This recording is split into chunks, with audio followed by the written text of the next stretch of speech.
뉴스 보신 분들은 아마 심장이 덜컥 내려앉는 기분 혹은 드디어 올 것이 왔다는 묘한 해방감 둘 중 하나를 느끼셨을 겁니다. 진보당 윤종호 의원이 대표 발의한 국가보안법 폐지 법률안, 이게 지금 여의도를 넘어 대한민국 경제 전체를 집어삼킬 듯한 거대한 소용돌이를 만들어내고 있습니다. 여러분, 국가보안법 하면 뭐가 먼저 떠오르시나요? 광화문 광장에서의 격렬한 시위 아니면 분단국가의 비극적인 역사. 보통은 정치나 이념의 문제로만 생각하기 쉽습니다. 하지만 오늘은 좀 다른 이야기를 해보려고 합니다. 철저하게 돈의 논리, 즉 자본주의의 차가운 계산기 위에서 이 법을 한번 올려놓고 두드려보자는 거죠. 지금 대한민국 경제가 처한 현실, 생각보다 훨씬 살벌하거든요. 이게 단순히 법조항 몇 개 없애느냐 마느냐의 문제가 아닙니다. 우리 주식 계좌, 우리 회사의 생존, 더 나아가 대한민국이라는 나라의 몸값이 달린 문제입니다. 소위 말하는 코리아 디스카운트, 한국 기업들이 실력에 비해 주식시장에서 헐값 취급받는 이 지긋지긋한 현상의 원인이 과연 국가보안법 때문일까요? 아니면 국가보안법 덕분에 그나마 이 정도라도 유지하는 걸까요? 지금부터 그 치열한 논리 싸움의 한복판으로 여러분을 안내합니다. 구독 한 번만 제발 부탁드립니다. 자, 먼저 첫 번째 관점입니다. 국가보안법 폐지를 찬성하는 쪽, 경제적으로 봤을 때 이게 우리에게 대박을 가져다 줄 거라고 믿는 사람들의 이야기를 들어보죠. 이분들의 논리는 아주 명쾌합니다. 이제 그만 낡은 옷은 벗어 던지자는 겁니다. 여러분, 여름에 겨울 패딩 입고 뛰는 마라토너 본 적 있으신가요? 땀은 비 오듯 흐르고 몸은 무겁고 남들보다 뒤처질 수밖에 없겠죠. 이들은 국가보안법이 바로 그 한여름의 겨울 패딩이라고 말합니다. 가장 먼저 내세우는 건 바로 선진국형 시장 신뢰 확보입니다. 우리가 아무리 반도체를 잘 만들고 자동차를 많이 팔아도 글로벌 투자자들 눈에는 여전히 한국이 뭔가 찜찜한 구석이 있는 나라라는 거예요. 왜냐? 유엔 같은 국제기구에서 잊을만 하면 한 번씩 지적을 하거든요. 너네 인권 후진국 아니냐? 사상의 자유를 억압하는 법이 아직도 있냐? 이런 꼬리표가 붙어 있으니 소위 말하는 글로벌 큰손들이 투자를 망설인다는 겁니다. 특히 요즘 투자의 대세가 뭡니까? 바로 ESG 경영이죠. 환경, 사회, 지배구조. 여기서 S, 즉 사회 부문의 리스크가 바로 이 국가보안법과 직결된다는 논리입니다. 외국인 투자자들 입장에서 한번 생각해 보세요. 내가 투자한 나라, 내가 투자한 기업이 인권 탄압 논란에 휩싸인다? 이거야말로 주가 폭락을 부르는 악재 중의 악재거든요. 그러니까 이참에 국가보안법을 폐지해서 글로벌 스탠다드에 딱 맞는 아주 깔끔하고 투명한 투자 환경을 만들자는 겁니다. 그러면 어떻게 되겠습니까? 그동안 한국 시장을 기피했던 자금들이 물밀듯이 들어오면서 국가 신용 등급도 올라가고 우리 증시도 박스권을 탈출해서 훨훨 날아오를 수 있다는 장밋빛 전망인 거죠. 여기서 끝이 아닙니다. 더 매력적인 포인트가 하나 더 있어요. 바로 K컬처, 문화 콘텐츠 산업입니다. 지금 대한민국 먹여 살리는 게 반도체 다음으로 문화 콘텐츠라고 해도 과언이 아니잖아요. 그런데 이 문화라는 게 뭡니까? 엉뚱한 상상력, 금기를 깨는 도전, 이런 것들이 자유롭게 허용될 때 꽃을 피우는 거거든요. 그런데 국가보안법이라는 검열의 칼날이 시퍼렇게 살아있으면 창작자들은 본능적으로 자기 검열을 하게 됩니다. 아, 이거 썼다가 잡혀가는 거 아니야? 이런 생각이 드는 순간 그 작품의 창의성은 죽어버리는 거죠. 찬성론자들은 말합니다. 이 법을 없애야만 우리 문화산업이 진짜 날개를 달고 소프트파워 강국으로서 엄청난 부가가치를 창출할 수 있다고요. 자, 듣고 보니 그럴듯하죠? 당장이라도 폐지해야 우리 경제가 살 것 같고 주가도 오를 것 같습니다. 하지만 세상 일이 그렇게 단순하면 얼마나 좋겠습니까? 이제 정반대편에 서 있는 하지만 아주 강력하고 현실적인 경고를 보내는 사람들의 이야기를 들어볼 차례입니다. 이분들은 말합니다. 패딩이 무겁다고 벗어 던지자고? 지금 바깥 날씨가 영하 20도인데 얼어 죽을 일 있냐? 네, 바로 안보 불확실성, 소위 지정학적 리스크를 걱정하는 목소리입니다. 지금 달력을 다시 한번 보시죠. 올 하반기 우리 경제 성장률 전망치 보셨나요?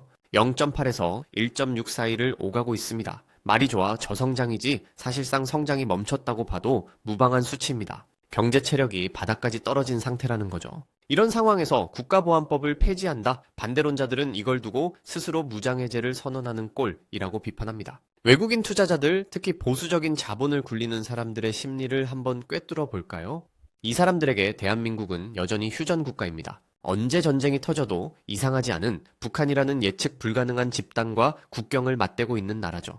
그런데 그나마 이 나라를 지탱해주던 최후의 안전장치 국가보안법이라는 빗장을 풀어버린다면 외국인들 눈에는 이게 이제 한국은 안보를 포기했구나 라는 신호로 읽힐 수 있다는 겁니다. 이게 말로만 끝나는 공포가 아닙니다. 당장 무디스나 S&P 같은 신용평가사들이 움직일 겁니다. 이 친구들은 안보 상황에 아주 민감하거든요. 한국의 안보 리스크가 커졌네? 그럼 신용등급 좀 깎아야겠는데? 이렇게 나오는 순간 우리 경제는 걷잡을 수 없는 소용돌이로 빨려 들어갑니다. 환율은 미친 듯이 널뛰고 외국인 자본은 썰물처럼 빠져나가는 셀코리아 현상이 벌어지겠죠. 1997년 외환위기, 2008년 금융위기 때 겪었던 그 악몽이 재현될 수도 있다는 경고, 과연 무시할 수 있을까요? 특히 반대 측에서는 이렇게 묻습니다. 안보라는 건 공기 같은 거다. 있을 때는 소중한 줄 모르지만 사라지는 순간 숨통이 조여온다. 투자자들에게 가장 중요한 건 대박 수익률 이전에 내 돈을 떼이지 않을 거라는 안정감, 즉 확실성입니다. 그런데 국가보안법 폐지는 그 확실성을 송두리째 흔들어버리는 도박이라는 거죠. 자, 이제 양쪽의 입장을 다 들어봤습니다. 어느 쪽 말이 맞는 것 같으신가요? 아직 판단하기 이르다고요? 맞습니다. 지금부터가 진짜 본 게임입니다. 이 논쟁이 벌어지고 있는 지금 우리가 처한 상황을 조금 더 입체적으로 들여다봐야 합니다. 여기에 아주 기가 막힌 아이러니가 숨어 있거든요. 지금 전 세계 트렌드가 뭡니까? 바로 경제 안보입니다. 예전에는 경제 따로 안보 따로였지만 이제는 경제가 곧 안보인 세상이 됐습니다. 미국이고 중국이고 할 것 없이 자국 기술 보호하고 빗장 걸어 잠그느라 난리도 아니죠. 심지어 우리 정부도 올해 외국인 투자 촉진법을 개정했습니다. 국가 첨단 전략 기술을 보호한다는 명목으로 외국인 투자 심사를 오히려 강화했어요. 이게 무슨 말이냐? 경제 영역에서는 보안이 최고야, 문 단속 철저히 해라고 외치면서 빗장을 걸어 잠그고 있다는 겁니다. 그런데 정치 영역에서는 정반대로 이제 문 좀 활짝 열어보자, 국가보안법 없애자는 이야기가 나오고 있는 겁니다. 엇박자도 이런 엇박자가 없죠. 외국인 투자자들 입장에서 보면 얼마나 황당하겠습니까? 한쪽에서는 들어오지 말라고 검문 검색 강화하고 다른 한쪽에서는 다 괜찮다고 보안법 없애겠다고 하고 도대체 한국의 진짜 속마음이 뭐냐는 의구심이 들 수밖에 없는 상황인 겁니다. 게다가 지금 우리 실물 경제가 어떻습니까? 내수는 꽁꽁 얼어붙었고 밖으로는 미국 관세 이슈 때문에 수출 기업들이 비명을 지르고 있습니다. 경제가 건강할 때라면 모를까. 지금처럼 면역력이 떨어진 상태에서는 작은 충격 하나가 치명타가 될 수 있습니다.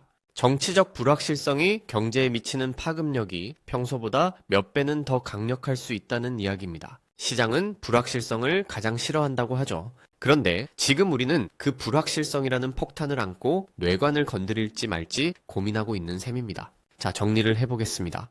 국가보안법 폐지 논의와 경제의 상관관계, 그 핵심은 결국 타이밍과 선택의 문제입니다. 단기적으로 볼까요? 만약 진짜로 법이 폐지된다면 당분간은 시끄러울 겁니다. 보수 진영의 반발, 안보를 걱정하는 외국인 투자자들의 이탈, 이로 인한 주가 출렁임과 환율 급등, 이건 거의 상수라고 봐도 무방합니다. 소위 말하는 단기적 변동성의 파도를 우리는 온몸으로 맞아야 할 겁니다. 하지만 장기적으로는 어떨까요? 이 고통스러운 시간을 견뎌내고 민주주의가 한 단계 더 성숙해진다면, 투명하고 예측 가능한 사회 시스템이 정착된다면, 그때는 코리아 디스카운트가 아니라 코리아 프리미엄을 받는 날이 올 수도 있겠죠. 불투명한 사법 리스크가 사라진 한국 시장은 분명 매력적인 투자처가 될 테니까요. 단, 여기에는 아주 중요한 전제 조건이 하나 붙습니다. 바로 북한과의 관계가 안정적으로 관리되어야 한다는 것. 이것 없이 법만 없앤다면 그건 말 그대로 안전장치 없이 외줄타기를 하는 꼴이 될 수도 있습니다. 여러분은 어떻게 생각하십니까?